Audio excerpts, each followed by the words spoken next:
Hello, Whatnuts, Humpty Dump Nuts. We want the Cup Nuts and the Boston Celtics. It is Tuesday, June 18th in the United States of America, and this is What Chaos, presented by Prize Picks, daily fantasy sports made easy. Use promo code What Chaos for a first deposit match up to $100. My name is DJ Bean. I am currently mothering in basketball shorts. That is Peter Blackburn, and sitting over there, playing on his computer, is a man we call Hookah Pekka aka Sean DePaz. Hi, boys. Hello, and Mr. Hockey East. I love that shirt. I don't think I've ever seen you wear that shirt.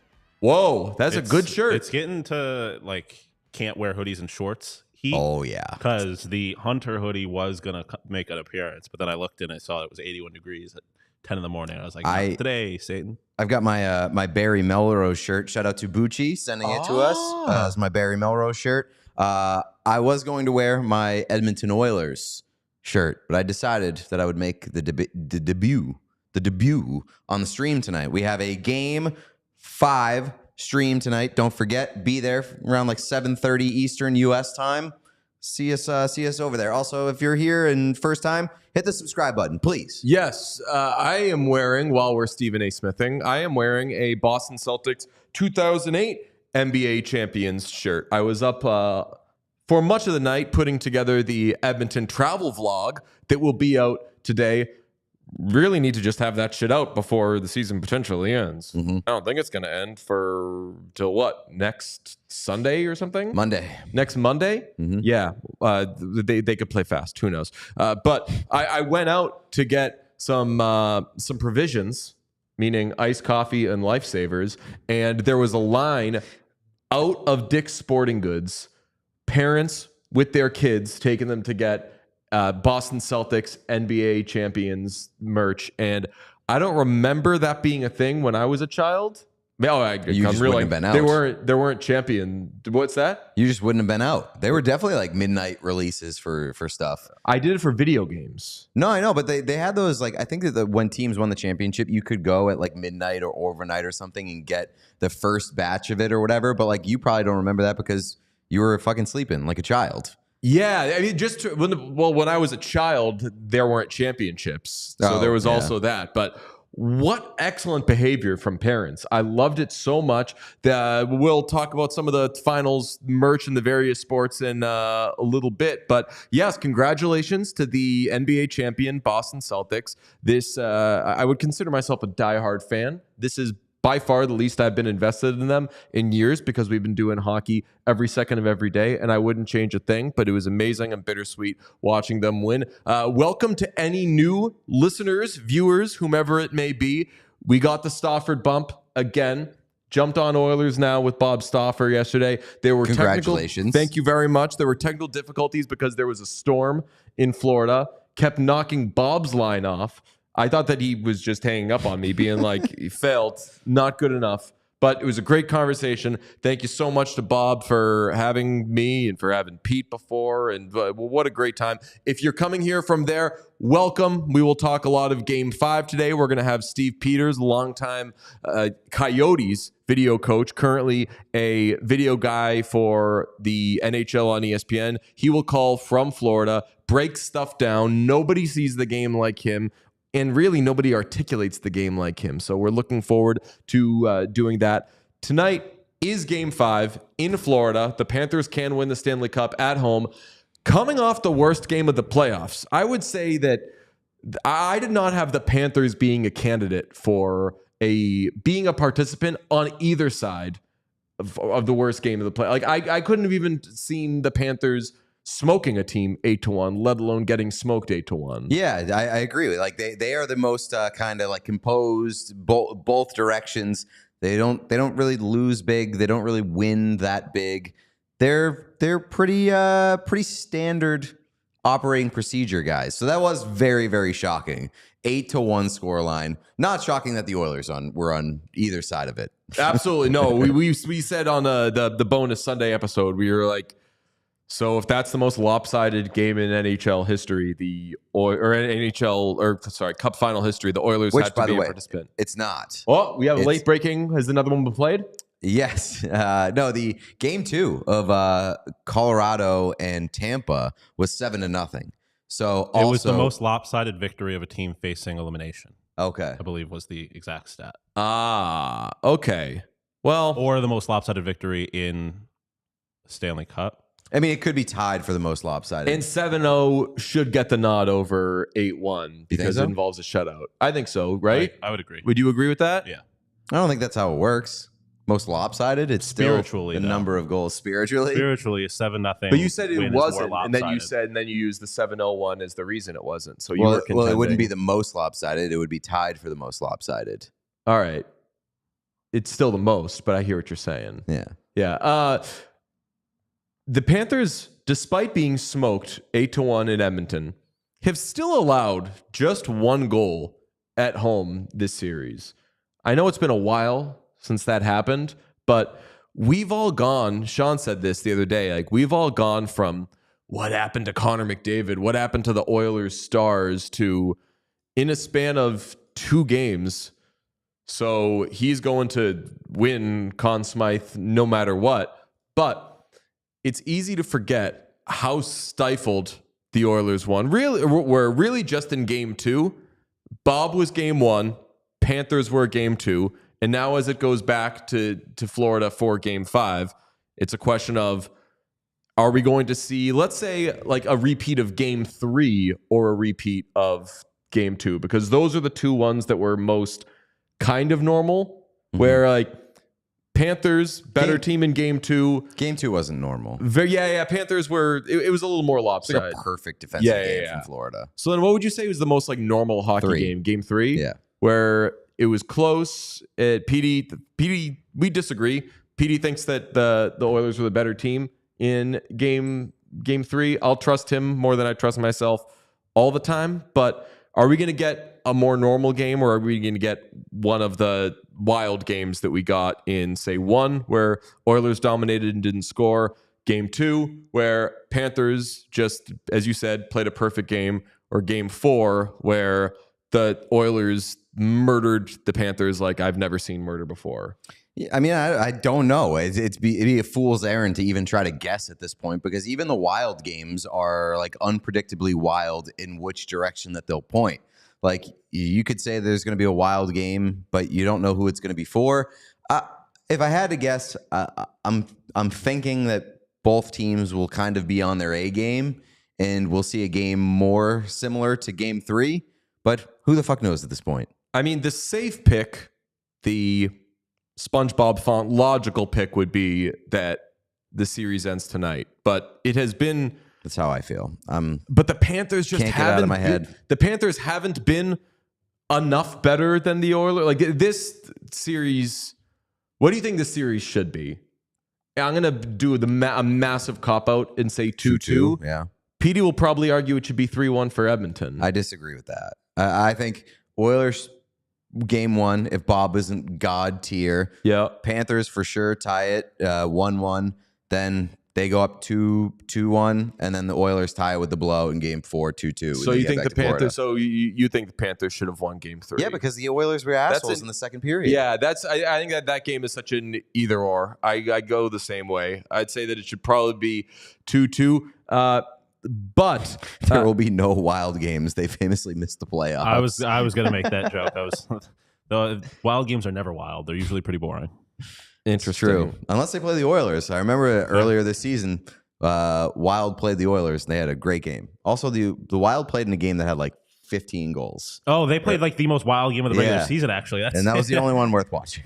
And it was the game that we watched the first 3 periods or 2 periods of, and then we left, and then they had scored like 8 goals in 5 minutes or whatever it was. Something crazy like that. Well, something that has been going on throughout this postseason, really just the last couple of weeks, is that the NHL Stanley Cup Final has followed the NBA Finals very closely, where the favored team in the series, so Boston favored to win in NBA, very good graphic, Sean. Florida favored to win in the NHL. Game 1, Boston wins, then Florida wins. Game 2, Boston wins, then Florida wins. Game 3, Boston wins, then Florida wins. Both teams go up 3-0 before getting Bobby Schmurdered in Game 4. Dallas wins Game 4 in a rout. Edmonton wins Game 4 in a rout. And in Game 5, the NBA Finals, which has gone before the Stanley Cup Final in each of these, Boston Celtics win, complete the gentleman's sweep, and sew it all up. So, as we look at those 3 question marks, which logo do you see? You see Florida, huh? I see Florida. I think Florida has shown they're a pretty good team at bouncing back and correcting course. I think they're a very mature group. Paul Maurice, good coach. I mean, I keep going back to how different Florida looked in Game 1 to Game 2. And maybe you can throw out like the old, like, oh, they were rusty in Game 1 thing. But like they gave up a bunch of rush opportunities. They gave a bunch of high danger chances in Game 1. They got lucky. Bob was on top of his game. They took that game, but then in Game 2, they made the necessary corrections, and they only gave up 1 high danger chance in Game 2, like 2 rush opportunities. They completely bounced back and course corrected. So I'm not going to overreact to a 1-game sample, even though the Oilers had a bunch of breakthrough performances and encouraging signs in Game 4.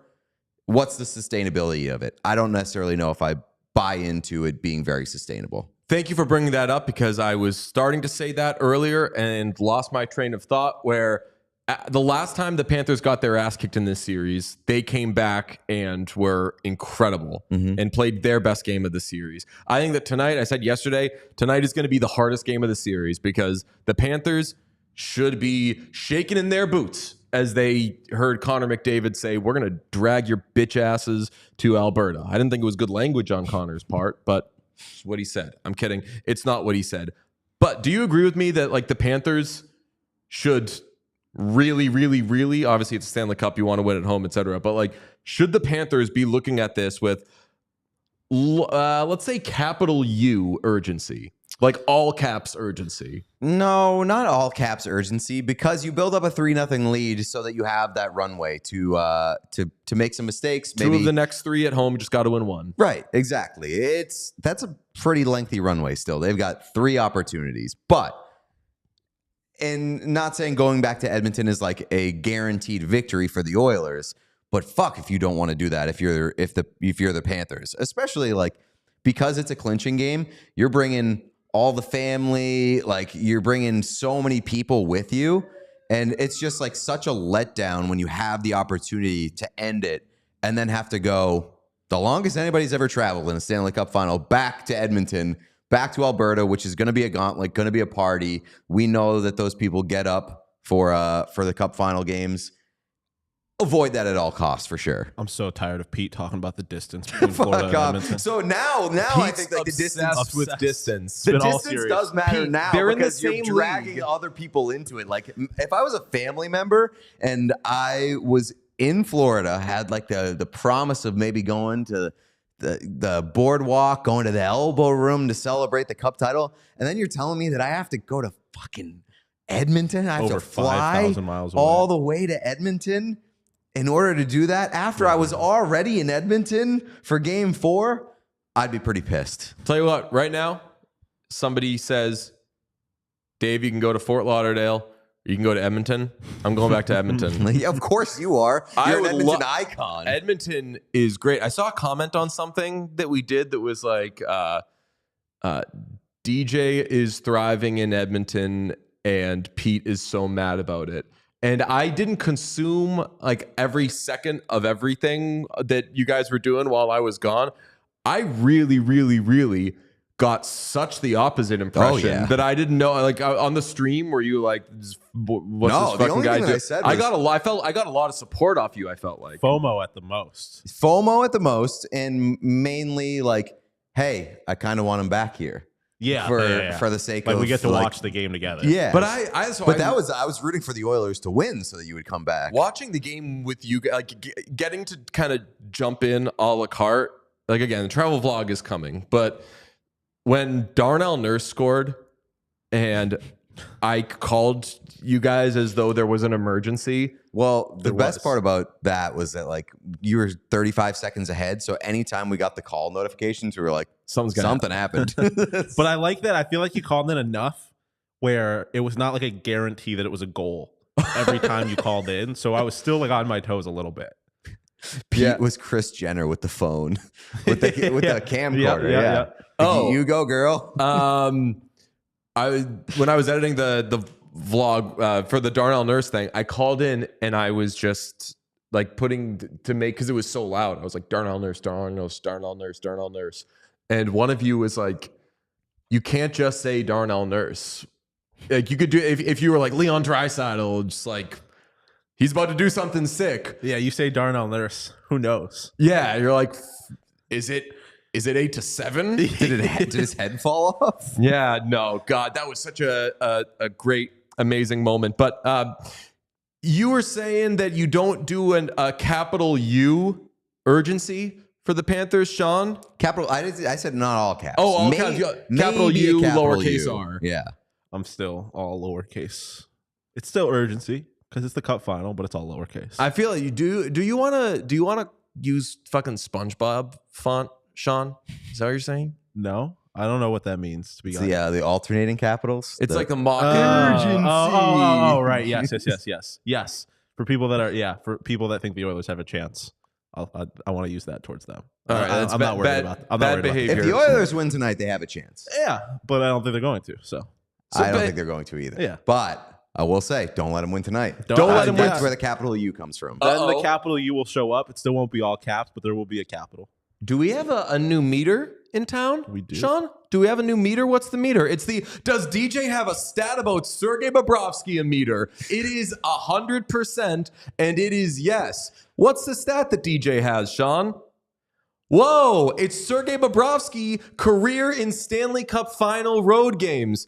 And wouldn't you know he fucking sucks. He is so bad in Stanley Cup final road games. So you bet your ass they should have some all caps urgency. They need to win tonight in Florida, because if they go back to Edmonton, they are in a Stanley Cup final road game where Sergei Bobrovsky, if you are not watching, it's an incredible graphic. It's an incredible stat. 5 games played, .812 save percentage, 1-4 record. Has completed 3 of the 5 games, because in 2 of them, his coach, Paul Maurice, says, Sergei, bud, we got to get you out of there. Look at some of those. 4 goals allowed, 4 goals allowed, 8 goals allowed, 3 goals allowed, 5 before being pulled, 4 before being pulled. That is a real thing, man. That's a real thing. Yeah, but I also think like it's worth pointing out that the final score lines in these games, you got 5-2, 7-2, 9-3, 4-3 in his 1 win, and 8-1. So like that to me signifies the team in front of him is playing like absolute assholes. So that was my second point. They don't score. They're not a good road team overall in the Stanley Cup final. But those numbers are gaudier. The goals against are louder than the goals scored, I would say, for the Panthers there. And we've talked about Sergei Bobrovsky. He can be got. He can be had. This is where it can happen. And again, games 1 and 2, shutout in game 1 at home. 1 goal allowed in game 2 at home.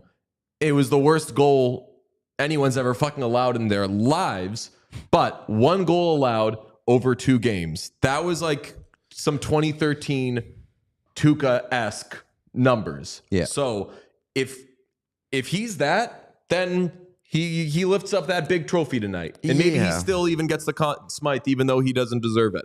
But if he's not that, this is why we say, don't you dare Florida Panthers. Don't you dare let the Oilers win this game, because then you've got trouble with history saying you've got trouble. Yeah, I also think it's a big game for Bob here tonight. I think it's also a big game for Matthew Tkachuk. We talked about Matthew Tkachuk yesterday. Matthew Tkachuk, a little bit of a whimper in this series. 1 point, Following minus the NBA 3. script. Sean and I had this conversation. St. Louis boy kind of going ghost a little bit, not being the star for their championship winning team. Yes. Well, so that's NBA kind of like script. that's kind of the He's a loser. thing that I was thinking about when, because I was asked last week, like, do you see any similarities between Tatum and Tkachuk on these runs? And the answer is yeah, and like it's pretty strong. They'd both been there previously. They both lost in the finals previously. They both were like considered the big stars that needed to really, really shoulder the burden for their team, and did a pretty good job leading up to the final, and then went pretty quiet. Tkachuk because he was very, very hurt and had the broken sternum. Tatum because he kind of sucked against the Warriors. And then you like further solidified the team around them and got more contributions from the team around them. And they both realized that they didn't necessarily have to be the guy. And it's kind of led to success. Is Kyle Oposo on Drew Holiday watch? They're asking. The people are asking. People are asking. No, for big sure. difference is Celtics, or no one gets a 5th round pick for Drew Holiday winning a NBA championship. The Buffalo Sabres get a 5th round pick if the Florida Panthers win a championship. So a lot of times I think about how NBA people would talk about the NHL, because we're so fucking dramatic when it comes to the NBA. But I do wonder how NHL people would talk about the Celtics, because with how we in the hockey world treat the Vegas Golden Knights, how the fuck would if basketball people were like hockey people, what would they say when a team fucking gave the Boston Celtics Drew Holiday? How I do was they talking keep to getting away Lakers with this? fans last night who were trying to like endearing. They were coping. They were trying to figure out like, how am I going to be able to sleep at night? And it's like, you know what? We can all just agree that the Bucks are absolute assholes for making that Dame trade and letting the Celtics get Drew Holiday. Panthers don't really have that though. The Panthers took a risk, man. They went and they overpaid SpongeBob font for Matthew Tkachuk. They were the ones that ate the shit. How? What? Panthers overpaid for Tkachuk? You don't remember At that? the time, I would say so. Huberdeau, You don't- Uyghur. They Like got killed. I don't think they got They got killed. I don't know if pilloried. it was like. I don't think they got killed. I I They think would a got lot of- pilloried. I would say they I think that a lot of lost. people looked at that trade and said they got the better player, but they gave up like a franchise. They mainly got killed from the like loyalty standpoint. no, Well, no, I think no, they got they killed did- from the fact that No, Calgary had no leverage, and they still managed to get a good haul out of getting rid of Tkachuk. Like they knew Tkachuk wanted to leave, and they still managed to get. yeah, I think Calgary got a lot of credit, but Florida did not get killed for that trade. I think that people looked at them and said, "Oh, the inclusion of Mackenzie Weegar, like on a team that like wasn't great defensively. Why are you giving up one of your better defensemen?" But I think that people, for the most part, could justify it based off of the fact that Huberdeau had 1 year left, and you got a younger, comparable, even potentially better player in Matthew Tkachuk, who then locked up long term. So I don't think that people killed Florida at all. I don't know. I respectfully, I think you're lightly misremembering it. I know that a lot of people liked it for the Panthers for sure. I'm misremembering it. If anything, like I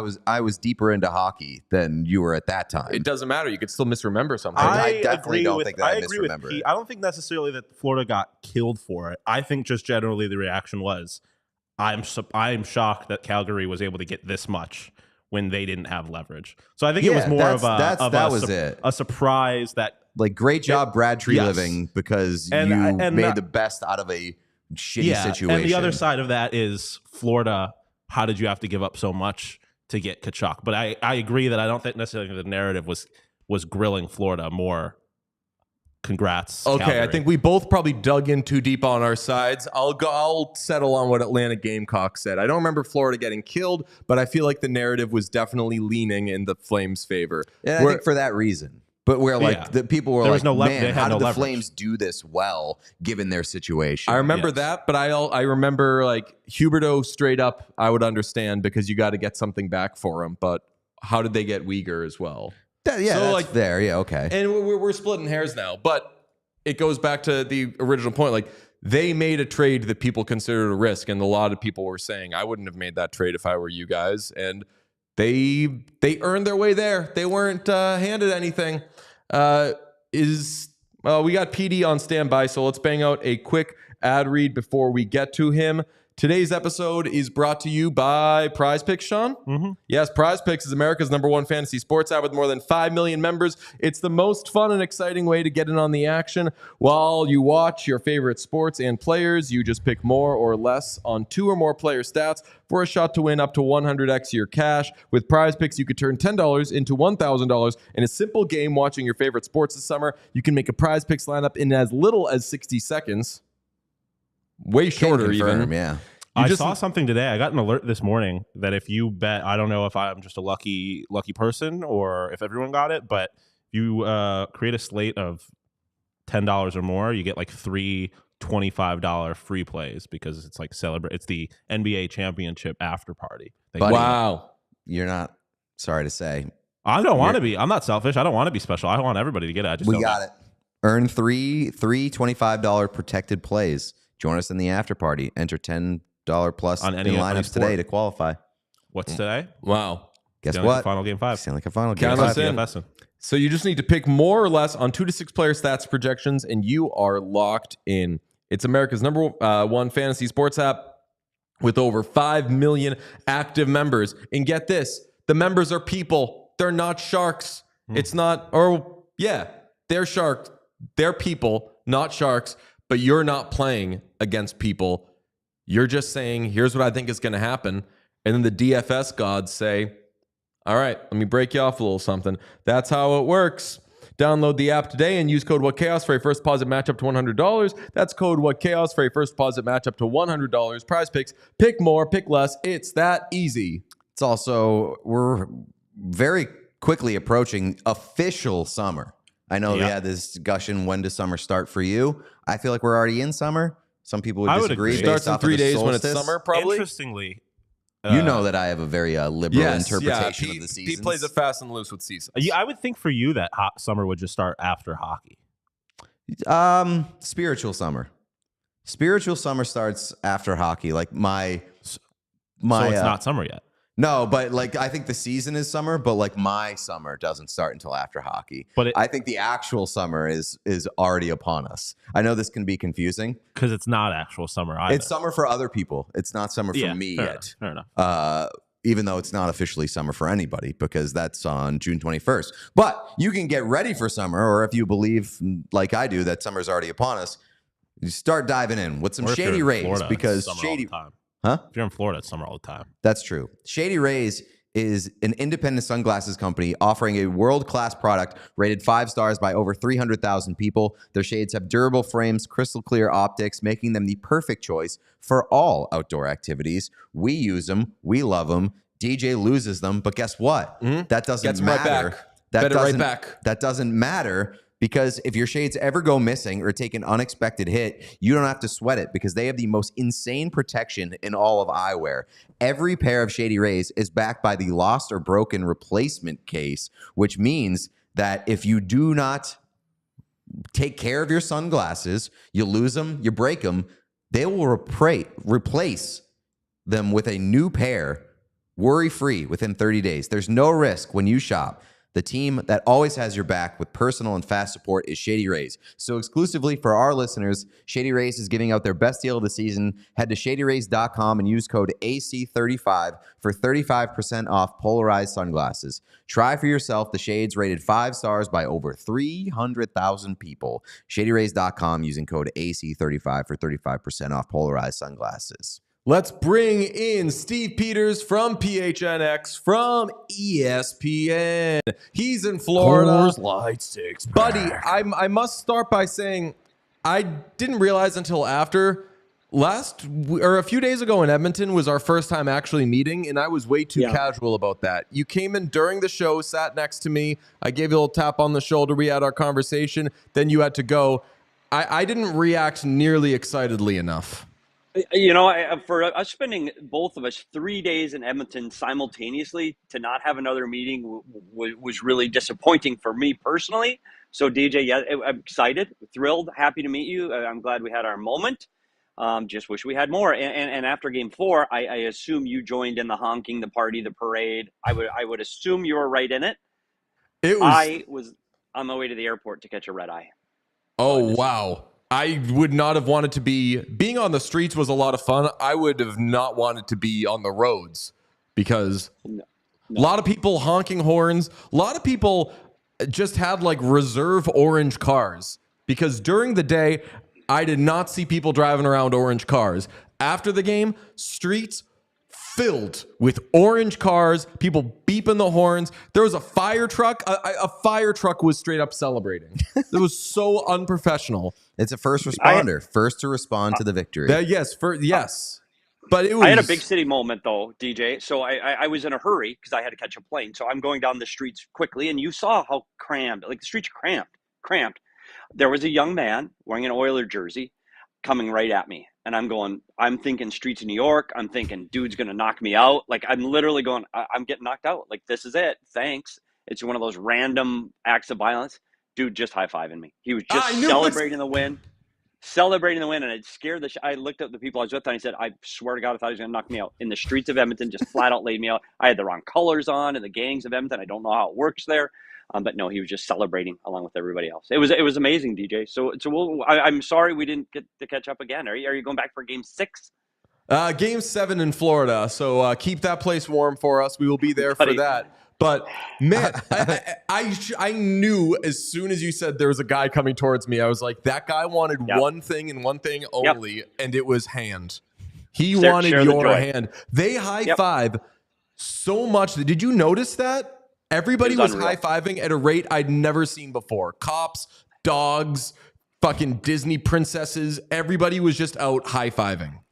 But the difference here, though, in all sincerity, like, I don't know what Boston was like for the Celtics and their march to the finals, but Edmonton felt like the Stanley Cup finals. Edmonton, every storefront, our hotel clerks, everybody had jerseys on of the Edmonton Oilers. It was everywhere. You come to Florida again, no one gives a shit. Like, literally no one cares. I think I saw 2 T-shirts, maybe. Florida Panther T-shirts.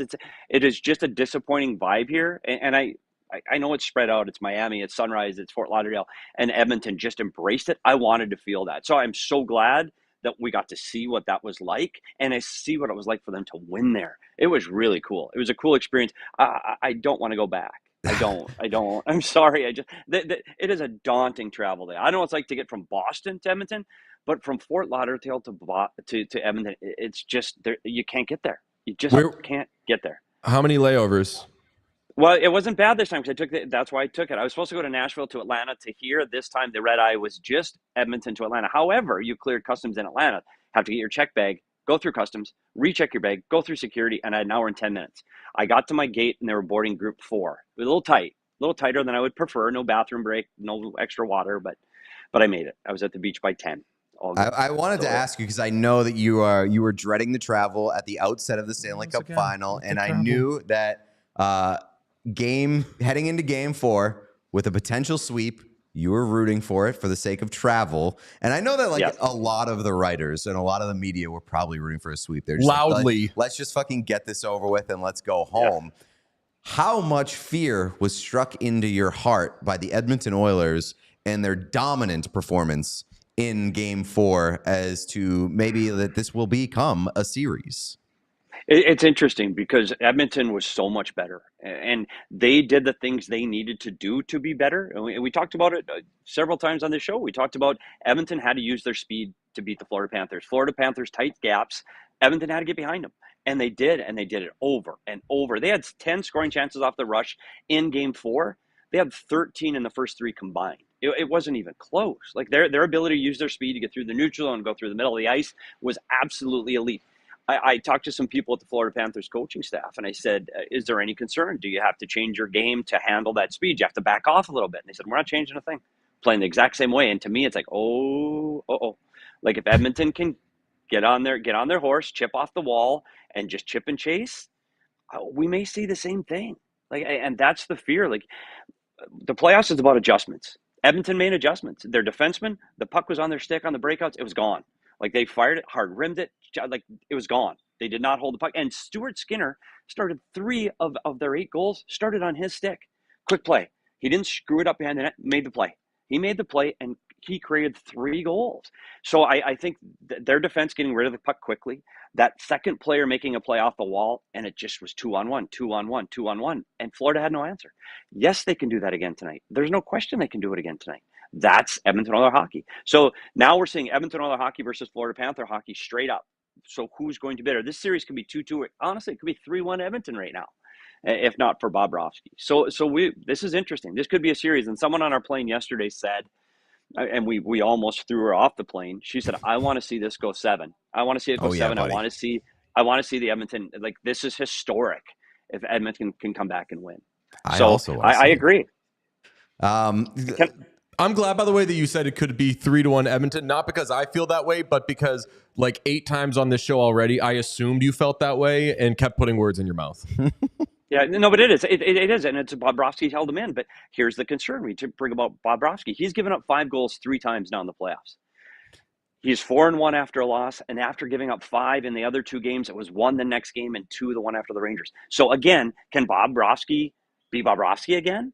He needs to give up 2 or less, 1, to win, 2, to be considered still in the Conn Smythe conversation, because if he gives up 3, 4, 5 again, it's going to start veering towards the orange and blue of Connor McDavid, especially if Connor McDavid puts up 2 or 3 more points tonight. So it's funny how Bobrovsky shoe in Conn Smythe, how that can shift. If Edmonton walks away with a win at all in any shape, 4-3, 2-1, whatever it is, I think you'll see that narrative start to shift on the Conn Smythe winner.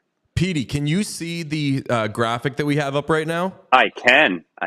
This is him in Stanley Cup final road games. Obviously, tonight is in Florida, but it just underscores how badly the Panthers should want to win this game, because in road games, the Panthers lose last 2 years on the road. But look at those numbers from Bobrovsky. They are stunning. That's not a hot and cold thing. That is he is bad on the road in the Stanley Cup final. Wow, those are horrific, and that's what when Connor McDavid said he wants to drag this battle back to Edmonton, and I think he's right. I think Edmonton has a belief right now. I was concerned that they were going to, I don't want to say roll over, because when Connor McDavid's in your locker room, you don't roll over, and he doesn't quit, and he's a believer, and I think he pulled everybody along with him in Game 4. But I was surprised that first 3 minutes, Florida hits 2 posts, almost had a 5-minute power play on the kneeing, almost, but they have a power play and 3 minutes in, 2 posts, and now they're down 1-0. You're like, oh shit, this feels different. And that roof on that building blew up. And you were there. Like it was unbelievable. It was chills. When that arena starts singing the Canadian national anthem and everybody sings it, the only one better is probably Chicago, where they're cheering through it. But this is a close second. This was impressive. Edmonton can win, and I'm going to show you something right now. As I sat down here, I'm up in the press box area. I don't understand. This is in the seats. Yes, we wanted to talk about that today. Yeah. Like, who's the fucking marketing genius there? So, let's put Game 6. Let's put Game 6 right in the middle of all the entire arena. The number that they should fear more than anything is 6. And I think I get why they're doing it. They've leaned into the Panthers only have 6 fans thing, which is objectively wrong. And yeah, you came with a little bit of that energy off the top when you said I came back here and no one fucking cares. You were a little rude, a little disrespectful. By the way, that's because Florida has other stuff to do. Edmonton literally has the Oilers. I love that for them. I love the community around the Oilers. But they'll admit it's not a travel destination for the most part, and that's the reason why they love the Oilers so much. I'll tell you what, if the Oilers were in Florida, please, they'd go see the Oilers. They'd be like, yo, here we got we got Connor Brown. Yeah. No thank you, nightclub. I want a question to you guys in the Commonwealth right now, in the hub. Okay, your basketball team apparently won last night. I saw the score. It was not even close. They win a championship. Where is the team going today? Miami. Well, they're coming here. They're coming here. Like, that's because Matthew Tkachuk and Jayson Tatum are friends. They're supporting each other. And so here's the conspiracy theory. So is Matthew Tkachuk and Jayson Tatum, are they planning a big night out in South Beach where they're both celebrating their championships? If they are, might be a little premature, and that concerns me. If they're planning the pre-party ahead of time with the Celtics and the Panthers on South Beach, we're going back to Edmonton. I don't think that that's the case, because if I was like a Celtics fan, a Celtics player, I'd be like, and I'm not Jayson Tatum, I'd be like, why are we going so that we can hang out with your buddy? But also, I will say, like, if it does happen, the pictures of a simultaneous Stanley Cup and NBA title celebration will go so hard. Whoever was the first one, if that is what's happening, and whoever was the first one to suggest that is the biggest asshole on the planet. Yeah, if Jayson you want to hits up share Matthew our Tkachuk after game 2 and is like, we party in Miami after 5. That's crazy. Crazy, man. Crazy. Not the craziest text Jayson Tatum would have sent, but still. True. But man, if like, if they there's have a Jalen X Bob, oh my god, like, shirtless celebration pic. Oh no, you're getting like dancing big, Bob. No, dancing Eastern Europeans.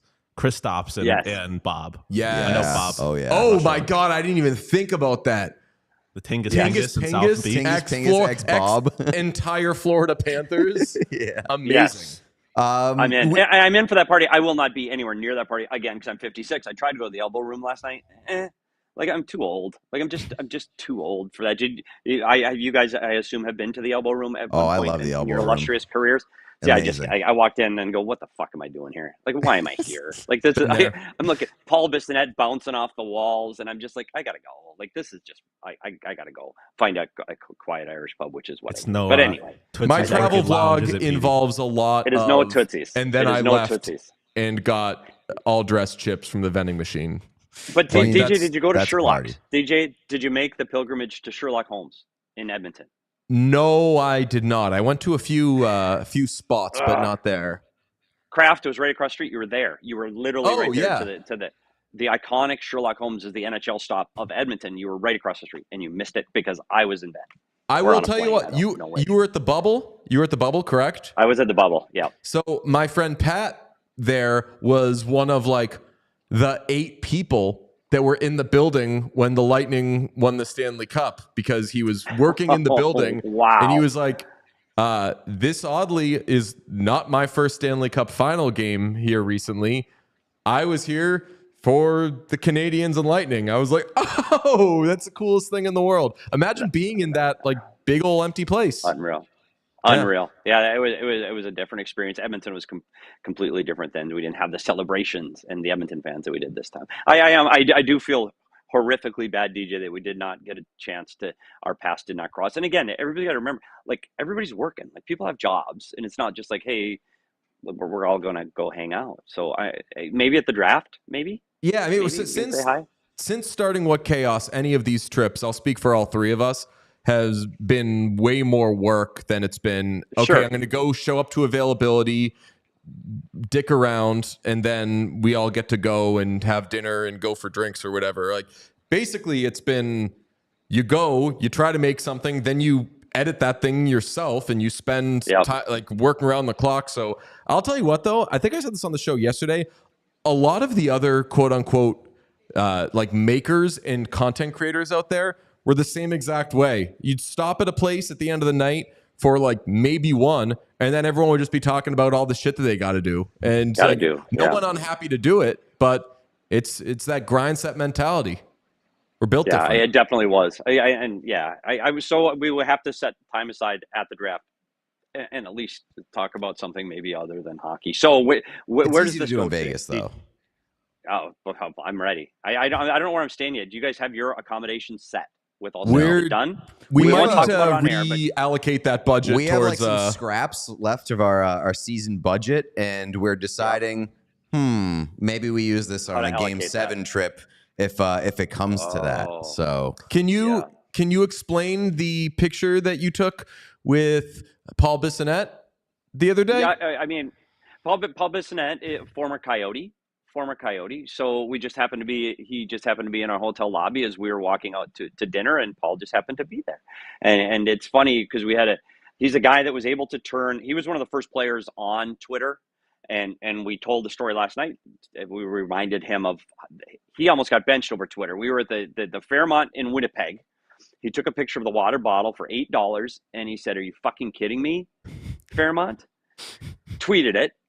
Of course, the Fairmont called our travel guy and said, "What the fuck, you guys check in? We had 5 cases of free water when you check in. Like, we have Gatorade, we had sandwiches, like all for free. Like, what? Why did he do that to us?" And to the point now that the travel guy said that they were like, "If there's a real problem, you guys might have to find new accommodations." So went to the head coach. So Dave Tippett's talking to Paul Bissonnette before a game in Winnipeg. Biss never played. Like, let's face it, he sat with me in the video room more than he sat on the bench. But he had to get called into the principal's office and said, we didn't even know what Twitter was. I had to pull up the tweet on my computer, and he had to call him in and almost had to sit out the game. And that was how Paul Bissonnette started his Twitter. And that's when I first really became aware of the influence the players can have on Twitter. So we relived that story last night, and he's like, worked out pretty good, didn't it, Petey? And I go, "Oh, yeah, I guess you're doing just fine, Paul." That's amazing. Shout out Paul Bissonnette being the first NHL player to get benched for drinking water. Yeah, I know. Yeah. Water being for staying hydrated. It was the guy had a bad that guy when he got his water, man. Not drinking water last night, though, DJ. He was not on the water train last night. I will say that. That man is every place I went, I saw him. And hey, we're running into each other again thing just got immediately old because it was assumed everywhere I went he was going to be. And he's the best. We love him. The energy he has, and he is on all the time. And everybody's coming up to him. It's never like, "Oh, my God." Yes, doesn't big time a single person. Doesn't care. Nope. Talks to everybody. Mark Messier, PK Subban, and Ray Ferraro, also at the elbow room, back corner, security. We're not high-fiving everybody. Paul Bissonnette, everywhere. Like, bouncing off the walls, talking to every single human being. It was impressive. I don't know how he continually does it every day, but we'll see. The fact that he's so cool to other podcasters is also very rad. Like, it would be fine that we all followed each other on Twitter or whatever. It'd be fine if he's like, "Oh yeah, I like Pete. He's that cool blogger." Or DJ. I think at one point he had a job or something. I don't really know, but whatever. I like those guys. They're cool. And now that we're like trying to kind of do a pretty similar job to him, he's even nicer to us, which is it's a not a lack of competition, but just either not taking us seriously, which is very possible. But I think he's just like the sweetest person. Okay, I'm going to bring up one more story. We're not going to get in depth. We're not going to solve the world problems today. But Pete, there might be someone on the ESPN staff that knows you or knows of you, and it wasn't glowing. It wasn't a glowing report from Dave Jackson. Didn't have a lot of good things to say. I'm very aware. I know that he is not a fan of me, and I will say that it is mutual. Not a fan. I don't know. I think that Dave Jackson on the What Chaos may be actual that. It may be chaos because it was a profanity laden a little diatribe on Pete Blackburn, and I'm like, pretty good guy. Like, I don't know. So I didn't know the whole background, and now I wouldn't be the first, won't be the last. He can't come on. We don't swear on this show. That's right. There you go. It is what it is. I just don't think that he's that great at his job. That's fine. Yeah. I saw on ESPN. I saw ESPN's Emily Kaplan, and I was carrying a huge bag, clearly from the Oilers team store, overflowing with shit. And she was like, "Is that stuff that you got for Pete?" And I was like, "Yes, Emily." Nice. That's amazing. That's fantastic. She's great. Emily is great. She rocks. Yeah. Not to steer the conversation back to hockey, but back to hockey. Let's go. We talked a little bit about the maturity of the Florida Panthers and kind of how they are able to bounce back. But what is it about the Edmonton Oilers that makes them so good when their backs are up against the wall? Because they've discussed that this week, and clearly their Game 4 performance was further evidence to that claim. It just seems like the bag boys, the flavor comes out when they sit in that hot water, if you know what I mean. Yeah, bag boys. We'll say this, though. I always think of them as just that high-end talent of a couple of players, and that's it. But no, this was a lunch pail team in Edmonton. Like, they did all of the little things right. I think they were physical. I think they moved the puck incredibly well. And it was the first time in this playoffs. I know Florida's lost a few big games. This was the first time where Florida looked lost. And that's hard to do. And we're talking Gustav Forsling and Barkov. Like, their good players were average. Very average. And if you can make a team look like that, it was very impressive. The biggest thing in a series like this is belief. And Edmonton has it right now. And the seeds of doubt have been planted in Florida. If they walk away winning that one 3-2 or 2-1, Florida's like, okay, well, they gave up a goal. We are still the Florida Panthers. They got their ass kicked. Like, it wasn't close. Like, they got beat in all facets of the game. They still can't score on the power play. There are so many problems there. So now you start to go, like that shift in philosophy and thinking and momentum is huge, because now it's like Edmonton's not thinking of winning 4 straight. Edmonton's thinking about winning tonight. That's it. They're just thinking about winning tonight. They're not thinking about, hey, we got to string 4 together. We got to win tonight. And I think they now believe that they can. Skinner was outstanding. Like, that's the best performance he's turned in this playoffs. All of the little things they needed to do, they did. And now they know that they can do it. I mean, you guys joked about Knobloch saying, well, we know we can beat them. Well, now they know they can beat them. Mm-hmm. So I do think that's huge in the series. So should Knobloch say after tonight's game, we've won the Stanley Cup? Probably avoid that now, but maybe it works. I think he just says a little early. That's true. A little early. We know what the worst case scenario and outcome is for the Oilers. They have to watch the Florida Panthers celebrate the Stanley Cup on their home ice in Florida. But what is the worst case outcome for the Panthers in Game 5? Because we had the discussion yesterday about, like, would it be worse for them to get their ass kicked again in Game 5? Or would it be worse for them to lose like a Game 1 that the Oilers had, where they were the better team, but some shit just didn't go right for them? They had no puck luck, and they lost a game that they kind of deserved to win. Which would be more concerning for the Panthers heading back to Game 6? I don't know if it's a score as much as how they lose. If they lose again at the hands of the speed of the Edmonton Oilers, and they lose in the same fashion with all those 2-on-1s and all of it, even if it's a 3-1 game, but they lose because of the speed of the Oilers, that's a concern. Because now Edmonton has shown our style of speed versus your style of defense. Well, we're going to win. Like, we are better at that style right now. So you guys are going to have to change. And Paul Maurice isn't changing. This is it. This is how Paul Maurice plays every single game, because he thinks in the long run, our defensive style will beat your offensive style. I think the key then is if Edmonton comes out, they get 2 goals off of the rush tonight and win 2-1, there is an incredible problem for Florida, because now they're going to have to look at, hey, we're going to have to keep the third forward high in the offensive zone now. We can't dive in and forecheck like we want to. Hey, the D are going to have to back up off the blue line, because we're going to have to accept that speed instead of holding the blue line trying to create turnovers. It changes fundamentally who the Florida Panthers are, and they can't do that on Game 6 of the Stanley Cup Finals. Like, you can't adjust your complete style of play this far into the season. So that's where I think the biggest concern is, not the score, but how they lose, if they do lose. I'll ask about special teams. Oh, I was going to do that too. I'll ask about special teams in a second. Pete will ask about special teams in a second. Although I really like the way that I would have phrased it. So okay, I'm going to text Pete my question about special teams, and he's going to ask it in a second. But it sounds like you think there's pressure on the Panthers. Without a doubt. There's much more pressure on the Panthers now, especially at home, because everybody's saying, oh, well, they're back at home. They're going to win it in Game 5. Well, are they, though? They know that. They don't want to get on a goddamn plane and fly back to Canada. They don't. Like, this is daunting travel for them. Even though they're on a charter, it's hard. They don't want to go. There is so much pressure on them to perform at home, even though you go in the back of your head, oh, we got 3 games to do this. No, you got to win tonight. Like, there is so much pressure on this team in Edmonton. They're just going to follow Connor McDavid. He's going to do everything right. He's going to play the little details of the game in the correct way. And Edmonton they're going to go play. And you saw what the difference was to the Edmonton on their game when they just go out and play, where there was no pressure. Hey, we're down. Let's just go play. Florida's got to close us out. We don't. I think it's a huge, huge amount of pressure tonight for Florida. I am concerned about the Florida Panthers tonight. Ooh, that was a perfect reel that he just did, by the way. Did you notice that? That was like a perfect reel. We don't have to touch that at all. It was great.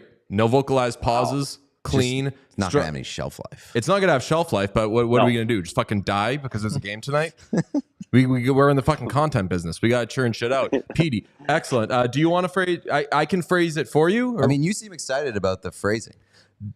Do you think either of these penalty kills will end up leaking a drop, or has the power play been rendered moot unless it's the Oilers scoring on a Panthers power play? Yeah, when you look at what the Oilers have done on the power play, they don't have the numbers they're accustomed to. However, they're getting the opportunities that they're accustomed to. Draisaitl's getting the shots from the area that he is accustomed to getting them from. He didn't early in the series. He is now.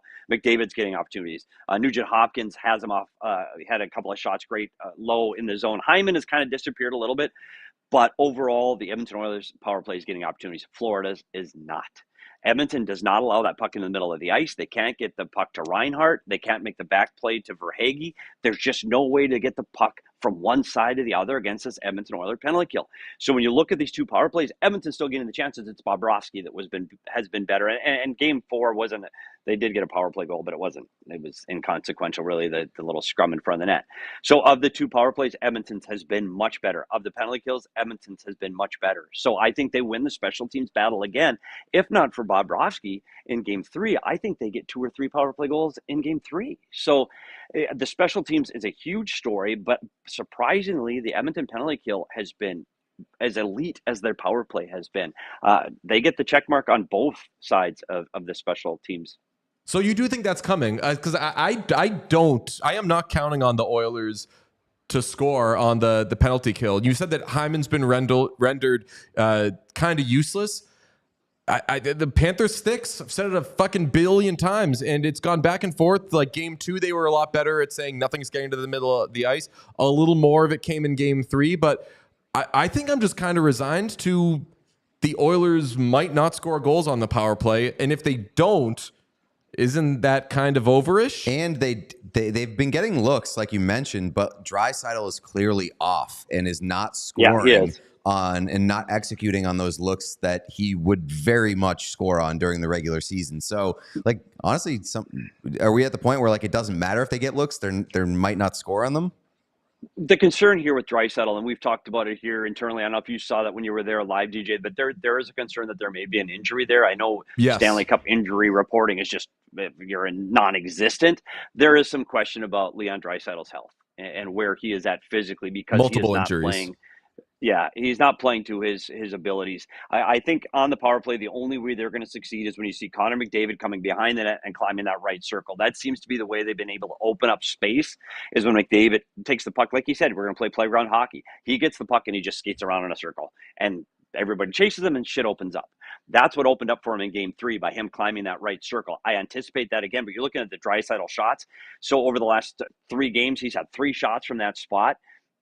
Not beating Bobrovsky because he's not getting the shot that he normally has. Like that shot, his release from that spot is money. He's just not getting it. So to your guys' point, yeah, I still think the power play has looked good. They're getting their looks, but I don't know if Draisaitl is if he's able to get the quick, hard shot off from that point that he's accustomed to getting through games 1 through 82.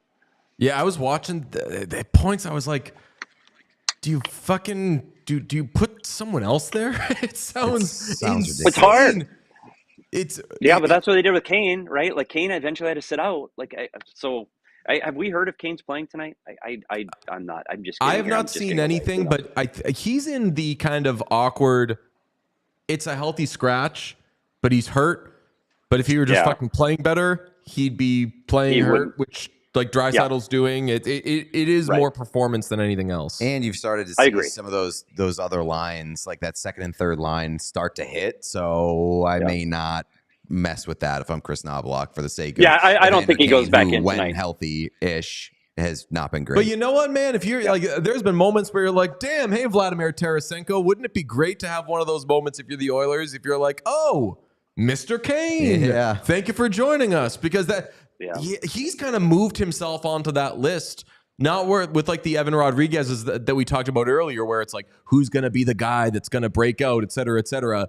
He would be, as Vladimir Tarasenko is, this fucking guy who's a dog the whole fucking postseason and then plays to their potential in one moment where it really counts, and you're just so frustrated as a fan of the other team. But I don't know if we're done seeing Evander Kane. It's all, I mean, who knows though? Maybe he is just so we've heard what he's playing through, and it's so bad that I understand why he would stink. Kane skated with extras this morning, but Ryan Mashog said that he is doubtful for tonight. But clearly a step for him. That sounds. But that's it. Like you guys said though, like Holloway, Janmark, like it's other guys again. And believe me, McDavid carried the load. We got it. But there are those other guys in the lower part of the lineup for the Edmonton Oilers that were really good players and started to drive this offense. And if they get that, and that's one of the big question marks we had coming into the series with this Edmonton Oilers team, do they have the bottom six that can compete with a well-balanced four-line Florida attack? Well, the answer now is, yeah, they can. So I it's all these little things that are adding up to a whole lot of concern if you're a Florida Panthers fan. But I will say the same thing I said in games 3 and 4. This first period is massive. If the Florida Panthers can get out of this 0s or better, if you're tied or better after 1, Edmonton's gonna have a tough hill to climb. If Edmonton can come out of the first period 1-0, look out. So I like the Oilers. I love how much you like the Oilers. My last question will be, why can't Edmonton score in Florida? Is it just Bob? No, it's a line matchup. It's for sure. Like you're able to get Ekblad, Forsling, and Barkov out there against McDavid, and McDavid gets four points in the last game. And if you can contain him and his 4 points, you got Barkov coming from the back check, you got Forsling and Ekblad pushing him from this direction, you can quiet some of the noise that Connor McDavid makes. The line matchups are huge here, and that's the advantage Florida here, where they had to shuffle their lines. Everybody had to get a little piece of McDavid when they were back in Edmonton. You can target him a little more, and that's why I think that Edmonton needs to split up the great two again. I think they do need to split up Draisaitl and McDavid here in Florida, at least to the start. I get it when you get into a little bit different situations in the score, maybe tighter, maybe behind a goal, you have to match them up together again. I'd like to see them split up early in this game because I do think you need the 1-2 punch of those guys up the middle.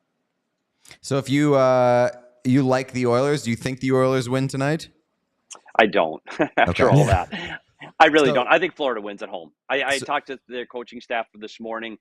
They feel it's different today. Now it could be just bullshit. And of course, that's what you got to say. You don't say, no, we're scared and we're not going to win.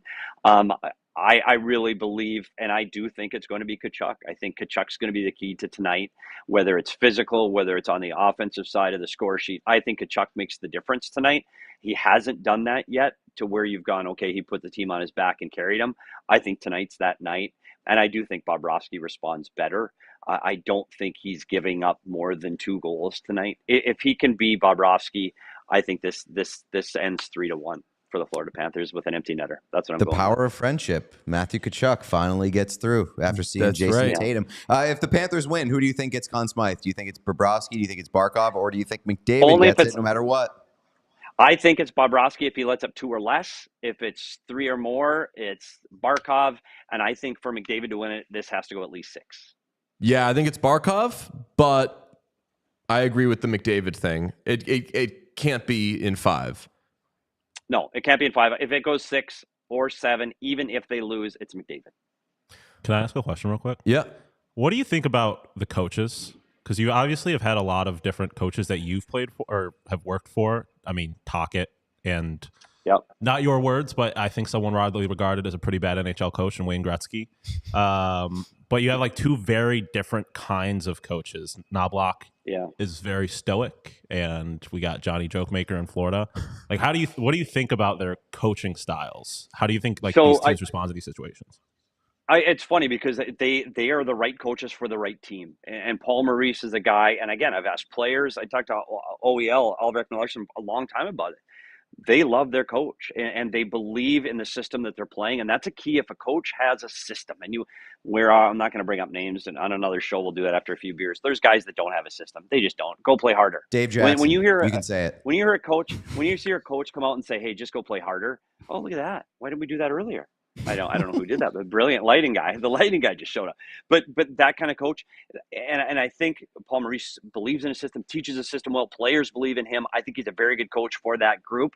And I think with Knobloch, I think they needed a guy like Knobloch. Knobloch lets Connor McDavid be Connor McDavid. And I think there's too many coaches before that. Jay Woodcroft didn't do that. Jay was a very X's and O's technical. I like Jay. Jay's a teacher. You don't need to teach Connor McDavid. Jay Woodcroft was outstanding in the American League. The National League was a shift for him where he wanted to do maybe a little bit too much coaching.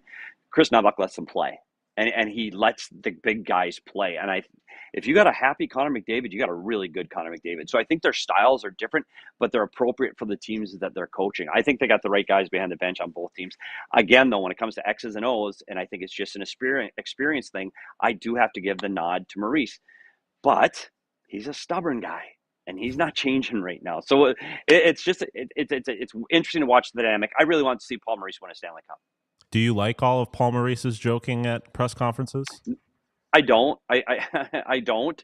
I think you can do it once in a while. Now the jokes become a joke. I think it's too much. That's me personally. I think it's good to be light, and maybe one of those zingers every 3 press conferences is great, but now he's trying too hard. I think it's a little much. It's going to be it's going to be the Paul Maurice Netflix special when they win the fucking cup and he gets his parade. Yeah, it is. I'd rather see John Tortorella. Like that's the press conference I want to see. You've met Paul Maurice, right? Yes, I don't know him well. I've never worked for him. Okay, so the first time I met him, I had to go to the hospital because he had this fucking thing in his hand that when I shook his hand, it was like an electrical current, and he was laughing like a hyena, and I was like, "Buddy, what are you doing?"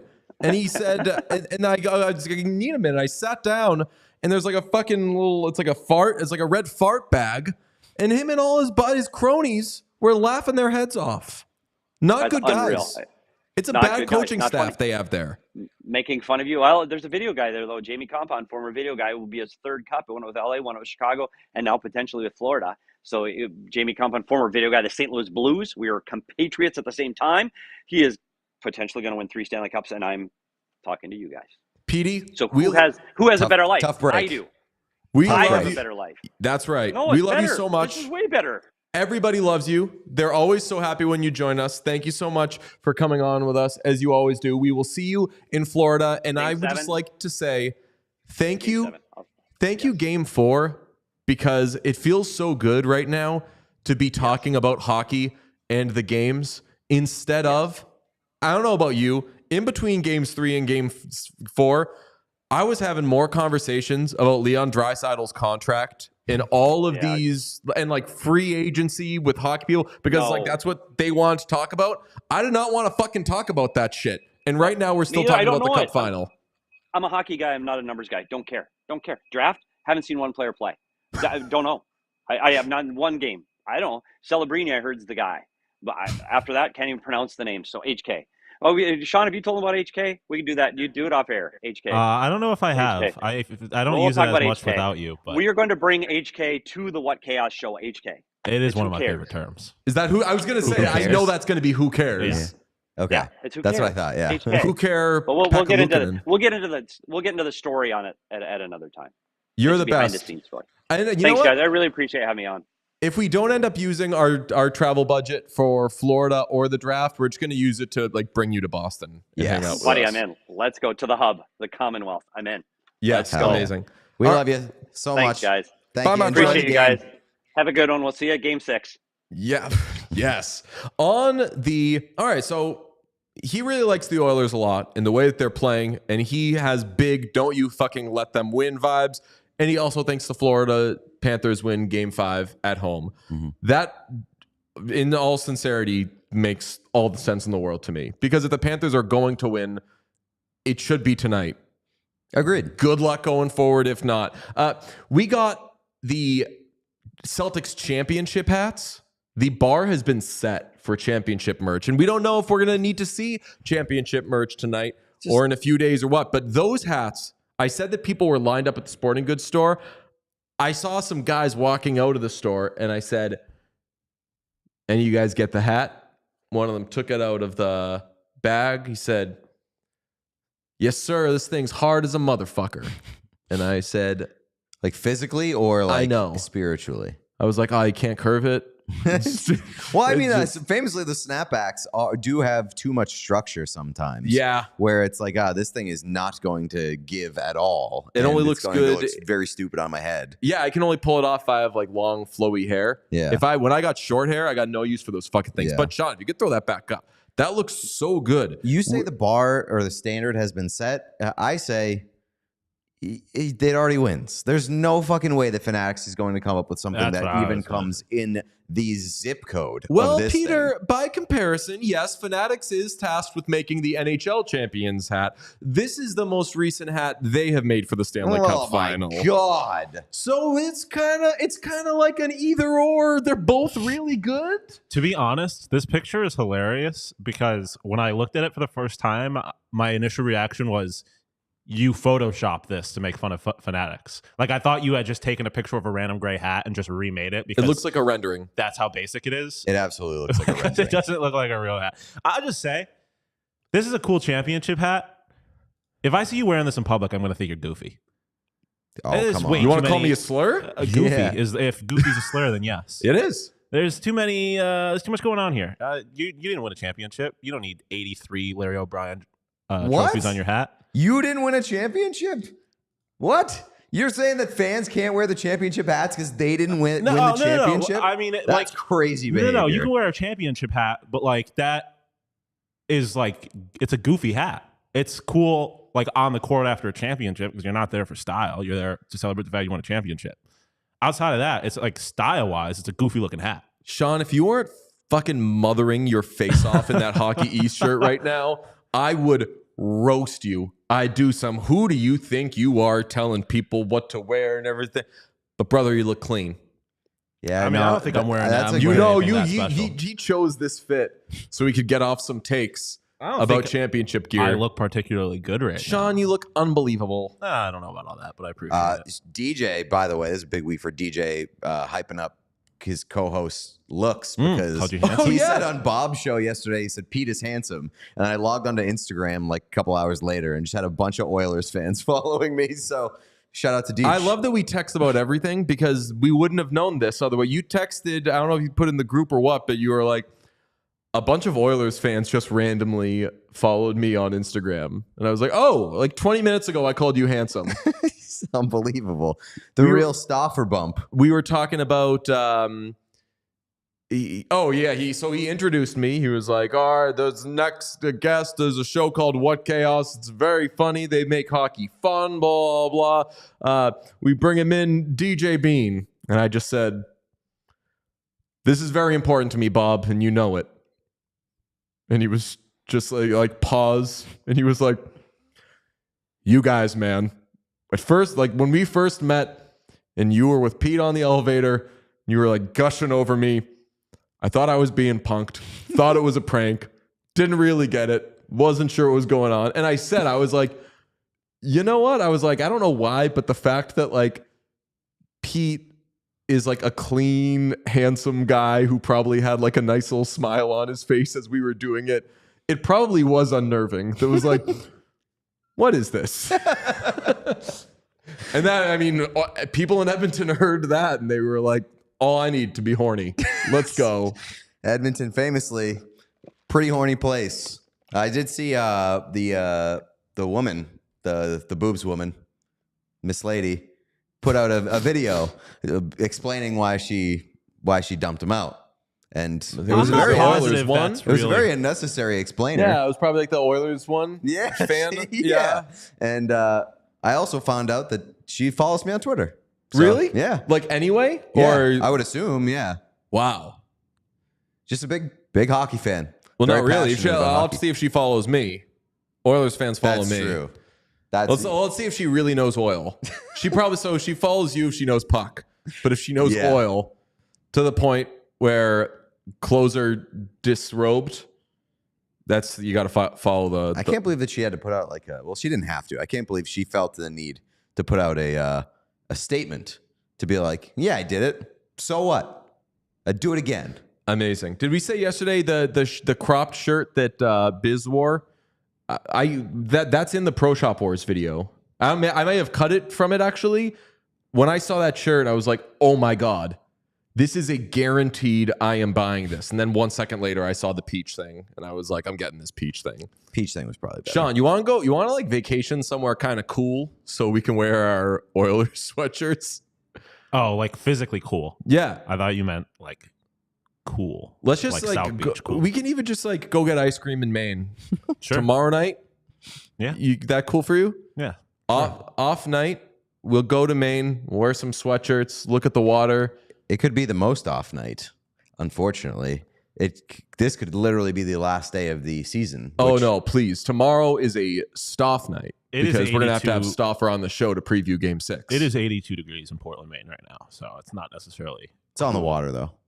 I guess It's we a could dra- Get it's that a sea breeze. we could go like 5 minutes away from here and be That's near true. the water. Sean fucking goes.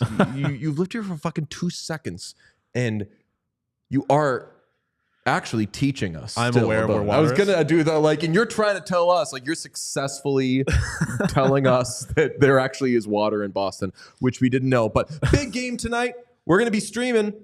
Get in there. Do we want to do a slate grade? Do we know what time the game is?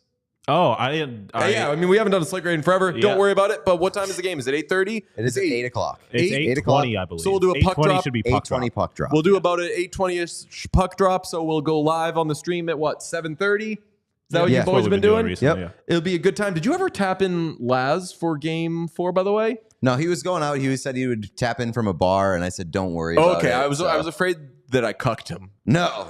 Dude. I just was like, "Don't worry about it. It's fine. Have fun with the boys." Saturday night, watch the Stanley Cup final out at a bar. So Laz was signed up, but I don't. I also kind of don't trust what Johnny Laz would say intoxicated. Not that he would be like problematic. I just don't want him to like be like, "Fuck, I shouldn't have come on the stream last night after 14 beers." I don't hate assuming that Johnny Laz is problematic, though. He's like the nicest person I've ever He's met. a young person. There's zero shot. No. I don't want to paint with I don't want to generalize. There's zero shot Johnny Lazarus is problematic. And if he is, if we were to find out he's problematic, I would beat the shit out of him. This is Big Brother energy. Before we get out of here, it is like Spike time. If you're hanging around, please hit that thumbs up right below the video player if you haven't done it yet. Also, please subscribe to the channel. We have gotten the Bob Stauffer bump from yesterday's appearance. Bunch of Oilers fans subscribe to the channel. Why aren't you subscribed? Why can't you do what Oilers fans did and is come to our YouTube channel, hit that button, cost you nothing. Please. Just please hit that subscribe button. We would very much appreciate it. Every time in Edmonton someone said, "How's the show going?" I said, "Great. More people listen than watch." And every other podcaster or creator was like, "Tell me about it. Tough to get people to subscribe on YouTube." Yep. Not if we keep beg asking you. yeah. Please subscribe on YouTube. Also, Captain Felton said, "I'll be at the watch party from Rogers Place. Have fun, everybody." Felton? Do you know Captain Felton? No. I sent you a picture of me and Captain Felton. Captain Felton is in my travel vlog that will be up today on the What Chaos YouTube. He wears this unbelievable pilot thing on the back. I want to say it says McJesus on the back, but he's got all these things. He's got multiple Stanley Cups. When the Oilers win a game, he pours booze into one of the Stanley Cups and drinks it. He is a one-person party, but shout out him, shout out Kennedy, shout out everybody. Captain Felton, you're dressed like a pilot. Watch out for those flying boobies at the watch party tonight, because that is a staple of these watch parties. They'll get you. They will. All right, we will see you all tonight for Game 5, perhaps the final game of the season, but as Oilmen, probably not. What? We liked Spiked, right? Yeah, we did. All right, Okay, it was the best bye. like Spike ever. Bye. We all silly like the mayor.